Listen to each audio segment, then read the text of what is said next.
Hello, everyone. Come on in to the healing room. Welcome all to the healing room. My name is Marcia Williams. I am a licensed therapist and a narcissistic abuse recovery coach.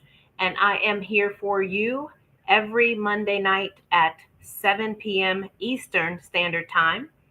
I am here every Monday night with a new topic. And sometimes I continue a topic because these are topics that I am getting the most questions about, comments about. Thank you, TikTok, Instagram, and YouTube and Facebook for all of my viewers, my subscribers. I just want you to know that I am here for you. And every week, I bring topics that I hear most commonly from my clients, and I want to share them with you. So these are real questions and real answers from myself as a therapist, as a narcissistic abuse recovery coach, but also as a person who can truly say, I get it. It is a lived experience for me. And for that reason, I am so passionate about this topic. I'm so passionate about sharing with people who are experiencing dysfunctional relationships with a narcissist, or whom you might believe is a narcissist, or just who has narcissistic traits. You may not be ready to claim the label, and that's okay, because this is just about your experience. All right. So it's all about you. I want to help you heal. I want to help you reclaim yourself. I want to help you to get to a space where you feel empowered. So that's what we're here. And I love that you're here. Welcome. It's good to see you. I'm so glad you joined. You are right on time. Tonight's topic is huge. It's huge because if you have children with a narcissist, and I'm just for the record, as I say narcissist, it applies to you in whatever way that you believe that you're in a relationship with someone with these traits, okay? So if you're in a relationship with a narcissist and you have children, this topic is for you tonight. So please come on in. I'm seeing people continuing to join. Love having you here. Just want to make sure everyone is getting in on this. Good to see you again, too. I'm so glad you're here. Please keep coming every Monday night. You know I'm here for you. You know I'm here for you. I love it. I appreciate you so much. All right, let's just dive right on in. People are going to keep joining, so I'll probably repeat the topic every now and then, but you're here and it's time to go. Let's go. This topic is called Leave for the Children, Don't Stay Because of Them. In my 30-year marriage, I have 3 boys. They are now in their 20s, and one just turned 31 yesterday. Yay him. So I'm a boy mom. Go boy moms. Yeah. And but this topic is near and dear to my heart because I stayed for the children. And I always say that's an excuse, and I own that. I stayed because I was afraid to leave. I was afraid for my children to not have a dad. I was afraid to be a single mom. What I had no idea what that was like. Power to the people of single moms, because I don't know how y'all do it. But I'm here to tell you that me staying for my kids was not a good idea. And I'm going to share with you a very, very, very, very personal story that I experienced literally less than 24 hours ago with my youngest son. So this is so personal to me. And for you moms out there, especially you, because I've been talking to you and my heart goes out to you every day. I want you to know that I know this is not easy because I couldn't do it. I want to help you do it. But this story I'm going to share with you is a story that my poor child just confirmed for me that staying is not good for the kids. It's not for the kids at all. And we have to be honest with ourselves about that. But it's hard. And I couldn't be honest with myself. So I'm thankful for my 30 years of marriage because of what I learned about myself and what I learned that it takes to leave a narcissist, to get out of this situation that is hurting our kids more than helping them. And I am, oh, my heart is in this tonight, y'all. So I am going to be vulnerable with y'all tonight because, like I said, less than 24 hours ago, I had this conversation with my son. Okay. So I want you to know that adult children still carry the emotional burden of a narcissistic parent and of the impact that it had on their childhood and that it continues to have on them as adults. They still carry the burden long after we're gone. So the sooner we leave, the less impact to them. This is what we can do to protect our children. And sometimes we need a bigger motivation than ourselves because I thought I can handle it. I can handle it. I know him. I know his every mood. I know every word he's going to say. I know every act he's going to do. And I mean, my children and I, we actually have fun imitating their dad because he's a character. Yeah, that's how I see him now, as a character. Bless his heart. Love him. Believe it or not, because all my anger and resentment is gone because I am so free.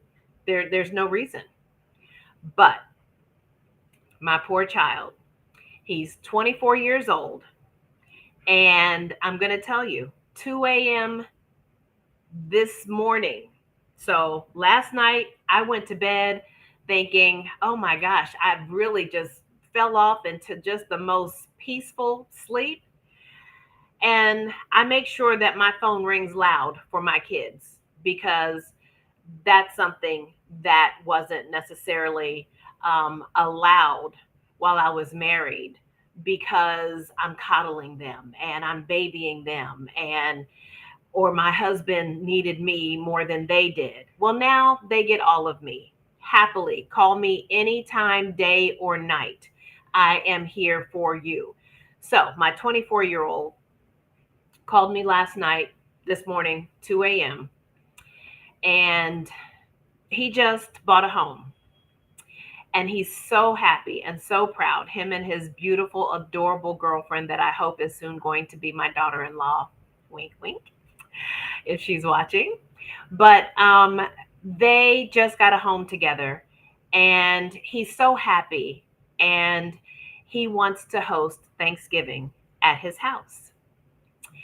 And he knows his dad very well. The kids learn their dad's behavior very well.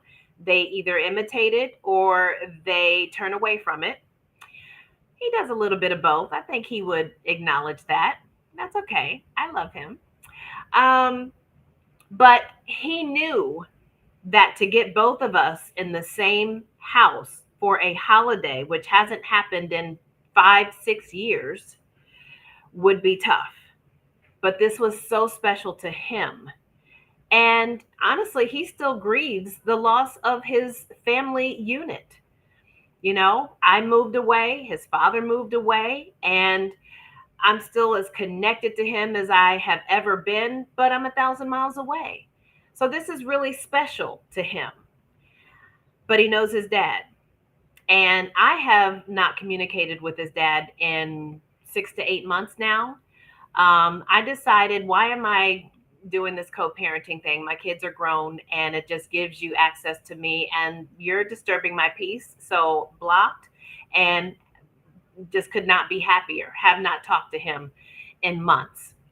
So my son goes about trying to orchestrate how this is going to happen. So he calls me and he says, I just got off the phone with dad, and um, I'm trying to tell dad, that I want mom to come to Thanksgiving. I want y'all both to be here. I really want my brothers and my parents to all be together for Thanksgiving. But dad, can you please act right? And from what he said to me, he said his dad, of course, in his overt narcissistic way, why you think you got to tell me how to act? I did that for 30 years and it didn't work, because he doesn't think he needs to change. Anyway, let me not veer off topic. So my son said, Dad, you know how you are. We know how you are. And I'm really going to need you to hold it together so that mom will stay here, so that mom will even come. So long story short, of course, it was a much longer conversation he had with his dad. He called me at 2 a.m. Mom, I really want you to come to Thanksgiving. Dad is going to be here. But I talked to dad and I told him to act right. And I told him to not try to get back with you. And I told him to not try to act like you guys are still together, because dad likes to put on a face in front of the kids and act like everything's fine, because he never wanted the kids to know we had any problems. So my son is telling me all these things that he talked to his dad about to make sure I would feel safe coming to his house for Thanksgiving. He's planning where his dad is going to sleep, where I'm going to sleep, which is not there. Because I'm still, as much as I love my son, I'm still going to protect my peace. My peace comes first. And so I told, my son, I have an exit strategy. I will come, but I will have a rental car, so that if I need to remove myself, I need you to know that that's what I'm going to do, and not take it personally, but just know that I'm protecting my peace. I'm going to stay at my mom's house so that your dad can stay here, because the last time I visited you, I stayed with you. So if your dad wants to, and because your dad drinks, he'll be drunk and he doesn't need to be driving. Here we are orchestrating all of this for us to have Thanksgiving together. I'm tired just talking about it. I could have gone on and on. I'm wasting time. I just wanted you to truly understand what went on at 2 a.m. with my son panicking how far in advance of Thanksgiving, of trying to orchestrate getting his parents together, knowing how his dad is. His dad will be drunk, belligerent. He will start arguments. He will blast music all hours of the night. He doesn't care about neighbors. He doesn't care who's asleep. All of the things that a narcissist does, that is self-centered, arrogant, and thinks that there's nothing wrong with that. So at this moment, I realized he is still trying to fix what he couldn't fix, and what wasn't his to fix in the first place. He didn't break it, but he's got the burden of trying to fix it. And that's when I knew this is why I left, not just for me, but for him. And it was just so sad to me that this is the position that he feels that he has to be in. And that's why I wanted to talk to you about this tonight. The children carry the burden. The children carry the burden. And it's funny, I agree with what you said. The comment says it's funny how kids will always try to bring their parents together. Yeah. And my son knows what I went through. Because my ex is a overt narcissist, meaning he doesn't hide any of his arrogance and thinking that he's special, and the list goes on. Everyone knows that he is a handful. We used to call him, to put it nicely, to put it mildly. But our children, they become the referees, they become the peacekeepers, they become the mediators. They worry about, my son is worried about me. when he should be planning this momentous occasion of having his first Thanksgiving in his home with his family. Instead, he is 6 months in advance preparing for what he knows his dad is capable of doing, which is why I left, which is why I stay away. And it's just sad. It's sad. So, even long after my divorce, which was 5 years ago, my youngest is still tangled in the emotional knot that I escaped from. But he has no choice. This is his dad, and he will always love his dad, and I want him to. You know, as parents, we want our kids to stay together, to love their both of their parents. So this is the very difficult position that it puts us in. But listen, when you stay, you're modeling. Listen closely. You're modeling conflict tolerance instead of boundary setting. Conflict tolerance. This is what we're teaching our kids. Conflict tolerance and not boundary setting. I didn't start teaching boundary setting until I left. My youngest was 18 when I left. I didn't start teaching how to protect your peace, respecting my children as individuals and not as little ones who should only do what their parents say do and not what they do and all of those things. This is what they're learning until we leave. So we end up normalizing chaos instead of prioritizing peace and boundaries and respect and unconditional love. This is what we're teaching. Y'all, it's painful when we look back, and that's why I'm sharing this with you today. I don't want you to look back and wish you had left sooner. I want you to understand how important it is. And listen, I'm a therapist. I never tell my clients to leave. So that's not what I do in my clinical practice, because I know from my lived experience, if a therapist told me to leave, I click or walk out the office. You must not understand. The trauma bond is real. So it's not about leave now, get out.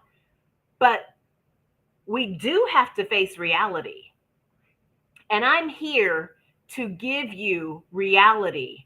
And that is, staying for the kids does not help the kids. It hurts the kids. And this is not to guilt you, because I know as much as anybody else how hard it is to leave. But we cannot use the kids as an excuse. They're not benefiting from this relationship. They're not benefiting from a toxic marriage or relationship. They're not benefiting from a dysfunctional environment. We have to be honest with ourselves. And I couldn't. I'm asking you to do what I couldn't do. Okay. I'm not ashamed to say it. I want to tell you how hard it is, not just do it. It's hard. So here's what happens. This is the hidden impact. I have 4 points for you. The hidden impact on adult children of narcissistic parents. And you may be one. Your parent may have been a narcissist. How is it impacting you today? How is it affecting you today if you had a narcissistic parent? So number one, adult kids who coach their parents through events like holidays and weddings and family crises. The kids become the middleman. My son is the middleman. That hurts me. That's sad to me that my son is the middleman, where I have to say, well, if your dad does this, I'm not doing this. And his dad says, well, if your mom's going to do this, then I'm going to. Yes, that's how he talks in my head. Number two, adult kids suppress their needs to keep the peace. Jesus, please. My son, I'm talking to me.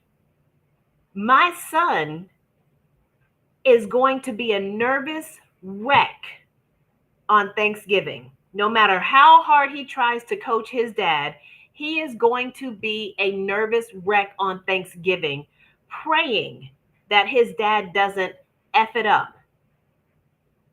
Because even when we were together, special occasions and family gatherings usually end in his dad going into a narcissistic rage while drinking about anything.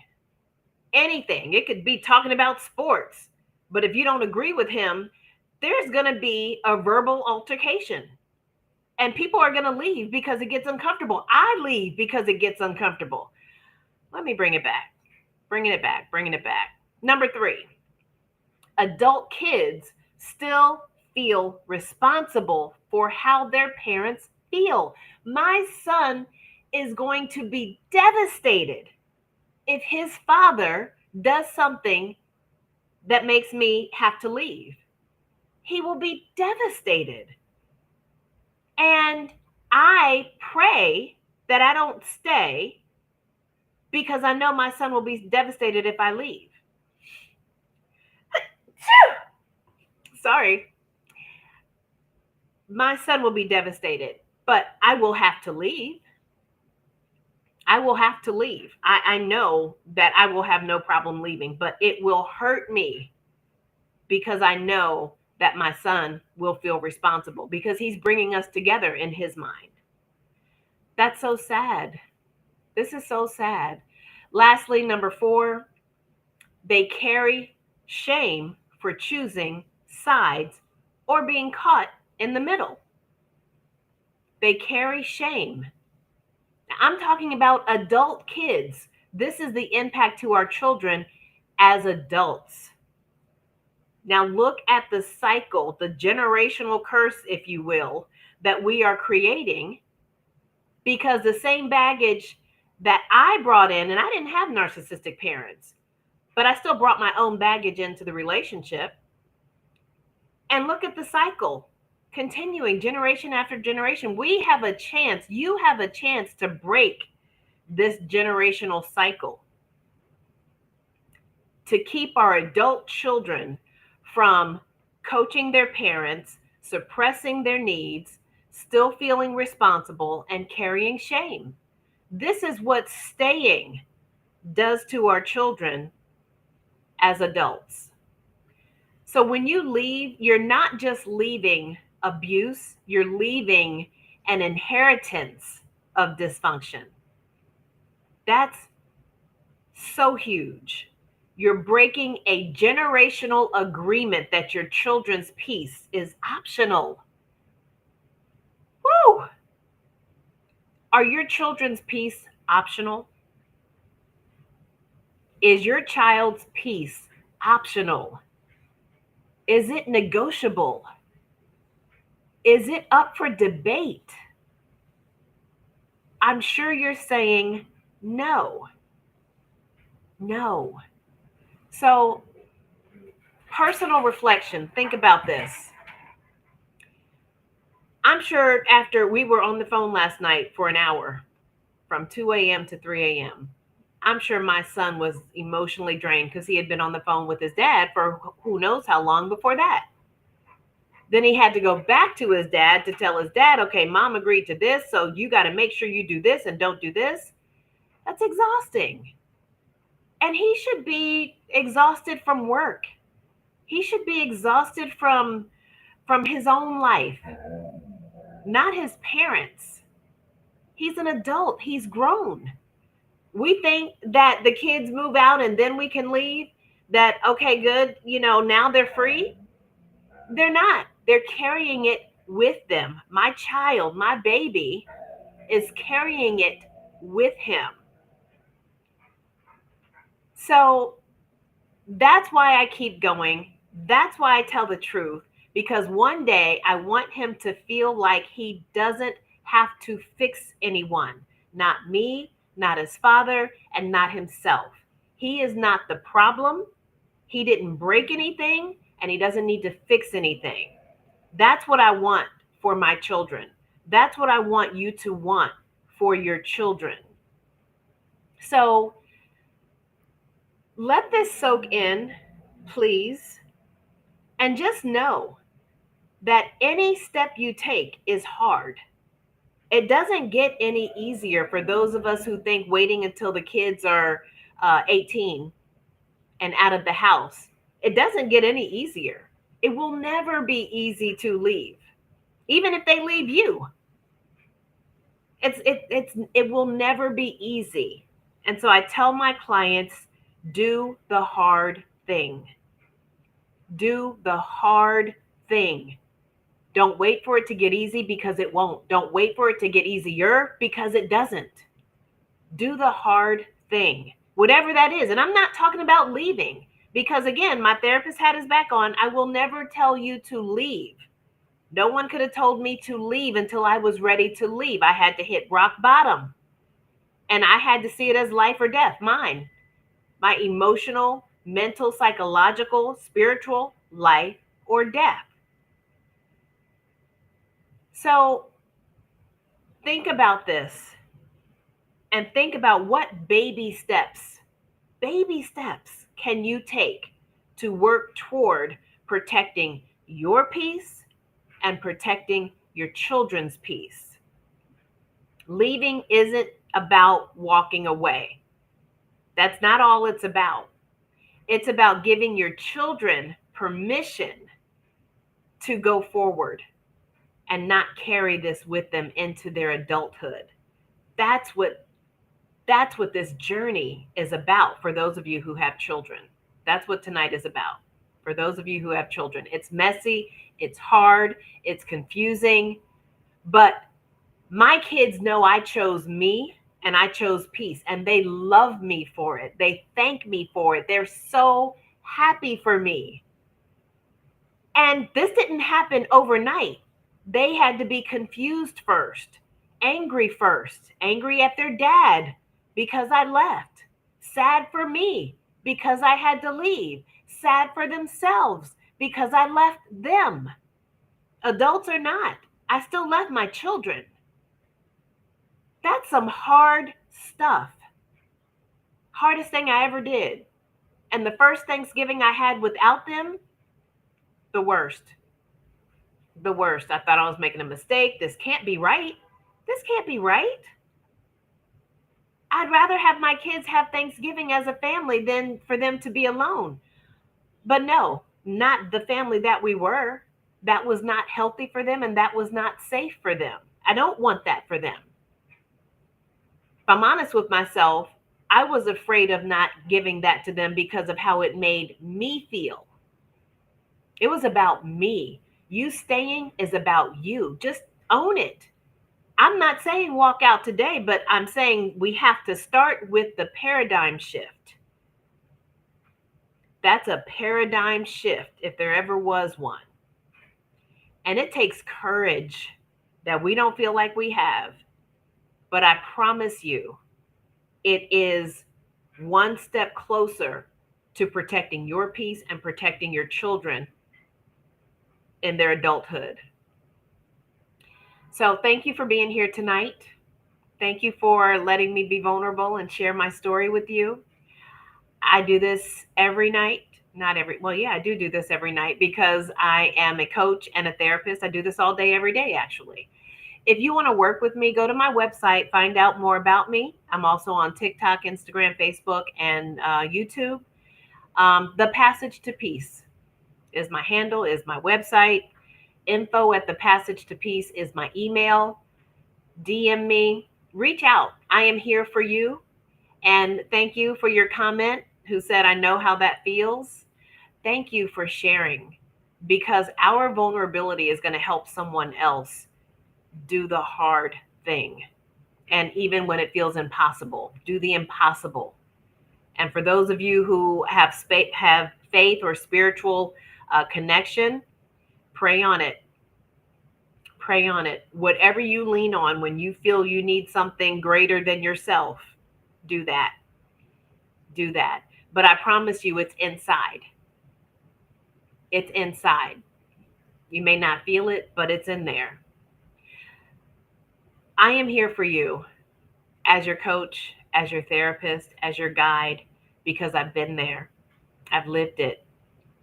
And I'm grateful for the experience because I get to be here for you and I get to help you move through your journey. I look forward to seeing you next Monday and I hope to work with you. If you need me, I'm here. Take care, everybody. Bye bye.